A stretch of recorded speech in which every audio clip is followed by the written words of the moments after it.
So, Cyberpunk fully released, which is it's pretty cool. Came with a whole new set of overhauls and reworks, because whenever Cyberpunk released, it looked like this, which is not optimal. So I did as any gamer does, and I went in hopeful and wishing and hoping for a godsend for this game, because I wanted it to be so good whenever it came out, and it had some rough edges. And I downloaded the game again, excited to see what they had done. Excited to see Johnny Silverhand, because god damn it, I love Keanu Reeves. Look at that hunk of a man. I was pleasantly surprised. I was very, very pleasantly surprised and happy with what I was met with. It feels like polished, new, and refined now, instead of not polished and not refined. Now, whenever Cyberpunk had come out, I had never beat the campaign. Put down the pitchfork, all right? God, you're scaring me, dude. Just put down. Hear me out. I played Cyberpunk whenever it first came out for a decent amount of time, around 15 hours. Now, after that 15 hours, I was kind of like, I don't want this to be how I experience the story or any of the major parts of the game. I'm going to let it chill. I'm going to let them work on it. I saw that there was work to be done, and so I did. I let them sit there and work on it and kind of test out the waters, see what worked, see what didn't. Come back, almost like 3 years later, and after playing it, you should go play it again and give it another chance. Now, I went into this with kind of optimism, because I understand that in the state that the game released in was most likely not the fault of the developers working their ass off to make the game, but rather the big men in suits saying, "You don't need to see your family. Your wife doesn't love you. Bathroom breaks? Not optional anymore. We're not giving them to you. We know where your wife lives. She's in her basement." And so, after actually experiencing the story and, going over the major parts of the game, Pan Am, and, just like figuring out what part I actually like, Pan Am, that was cool. I had a lot of fun doing that. All of the side characters feel like actually fleshed out. I mean, it's a CD Projekt Red game. I expect the story to be good. It was wonderful. I had a great time playing the story. I didn't run into a lot of bugs. I did run into a fan that was fanning, but not in the way that a fan should be fanned. The blades were spinning, but not like this. Like, it was. You can see it behind me. It was doing that. But the new overhaul of 2.0, where I have Idris Elba being like, the game is fixed. That? I think they actually meant it, because the new perk system makes builds so much more defined. It's no longer just those kind of passive perks that kind of change the gameplay, but not really. You don't really feel the impact on it. There are now actual perks. For example, if you're running a melee build like a katana, you can deflect bullets now. You can do an air dash to more aggressively go towards people. It's just, the cyberware is much more prominent now in the tech tree. You can have more tech the more you upgrade your tech tree, allowing you to have more cyberware parts, allowing it to be more prominent in your gameplay. And I personally am a cool guy, so I went with the cool build. I went sneaky archer stealth build Skyrim, but in Cyberpunk, and that was wonderful for me. I had a great time finding what weapons to use, what cyberware to use. It felt like a genuine experience. The world feels so much more alive, like not deserted anymore, and you see like 3 people per 1 block. It's now actual occurrences. Police are on actual routes. Cars don't phase in and out of existence anymore. There's actual traffic. The world feels more lively. There's more just things that's going on. They also overhauled the entire UI, which, thank Christ, dude. UI was not. Taking a break. Bring it back. UI was not great whenever the game first released. Okay? It was kind of cluttered, made you a little confused, especially with like a lot of the cyberware stuff. It wasn't streamlined. It was kind of complex to a certain extent. I'm very happy that they chose to rework this. and make it more like a more of a visual indication on what goes where, what's affecting what. That was awesome.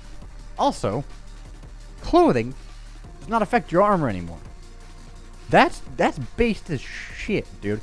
It's now fashion souls up in this bitch, dog. You can wear whatever clothing you want. It doesn't affect your gameplay, really. You can just be style and profiling, you know what I'm saying? So that was a great part, like, for me, because that's huge for me in games, is being able to customize my character and make them look how I want. That's what I wanted, and that's what I got. So thank you for the devs at Project Red for not letting this game die and putting in the work. And what does Jinxie say? What does Jinxie put in the work? That Jinxie, whatever Jinxie said. Listen to him. He's a good guy. Not to mention, speaking of police routes, they did an entire police overhaul. Where now it's kind of like GTA, where there's 5 stars and you can get, you know, more stars the more wanted you are. And at 5 stars, it gets a little, it gets ridiculous. You're not gonna make it to 5. If you do, I'll be impressed. Send me a video of it, and I'll send you a really cool picture. Not like that. Why did I phrase it that way? You can now buy vehicles much easier. You no longer have to go, like, creep around finding them. You can buy them off of your laptop in your apartment, or your computer in your apartment. Now, some of them are locked behind street cred, but either way, that just feels like such an improvement from, like, having to go find them and making it so much more, like, scarce and feel like it's not a core mechanic of the game necessarily. That was wonderful. I love that, especially now that it's how easy it is to outsource them and be a motorcycle man like myself. I'm a motorcycle main. You're in the Cyberpunk city, you might as well go all out, ride a motorcycle with a katana. Speaking of, you can now shoot from vehicles. You can pull out your gat while you're riding somewhere, shoot people, put it back in. It's wonderful, and it makes just the gameplay experience seem so much more seamless, rather than you being on a bike or in a car and just being, like, stuck there, not being able to act. Much more immersive, much just seamless, gameplay wise, wonderful. Health items are no longer consumables. At least your inhaler is not. It's now on a recharge limit cooldown, which makes you act more precisely whenever you're doing either boss fights or even just normal fights in general, because you have to decide when to use them, and you only have a limited amount before you run out. So it makes you think much more critically, use your resources much more, like, strategically, use all the advantages you can get, because some parts of this game are genuinely difficult and they will test you to a certain extent, and I did not expect that from this kind of story game. I was expecting it to be easy. It wasn't like a cakewalk. Some parts were genuinely pretty difficult, and I enjoyed that. Especially some of the boss fights. I'm not going to name any names. They weren't crazy hard, alright? I've played Dark Souls. I played Elden Ring. They're not, like, insanely crazy hard, but they're definitely there to see if you're paying attention. More importantly, above all of that wonderful list that I just said, the game actually functions properly now, and does not go like a Ford Pinto and explode whenever you start it. I didn't really run into a ton of bugs. I didn't run into a lot of crashes. I did run into some crashes, but that was, I learned, because I had my ray tracing on. So if you're playing the game and you're experiencing, like, a lot of crashes or blue screens, turn your ray tracing off, see if that helps. To be fair, ray tracing is kind of a newer thing to be implemented in games, especially that at a expanse of Cyberpunk, which is so massive that I can totally see how that would create a lot of technical problems or mishaps. So, for my first time actually diving into Cyberpunk and experiencing all that it had, it was wonderful. And Keanu Reeves is the man. So, I enjoyed talking to Johnny Silverhand. I actually really enjoyed his character as a person. He's not perfect. He is flawed. I love whenever games make their characters flawed and feel like an actual human rather than a god. It's just your genuine relationship with him. I like that a lot. Also, the side characters very well fleshed out. You feel like they actually have lives of their own. It's fun to talk to them. It's fun to do the side quest. It's just, that was a ton of fun. I wasn't expecting that from this game, if I'm being honest. And I was taken by surprise with how fleshed out some of the parts of this game are, and seeing how much love CD Projekt Red has actually put into it since release. Do I wish the game would have released this way? Absolutely.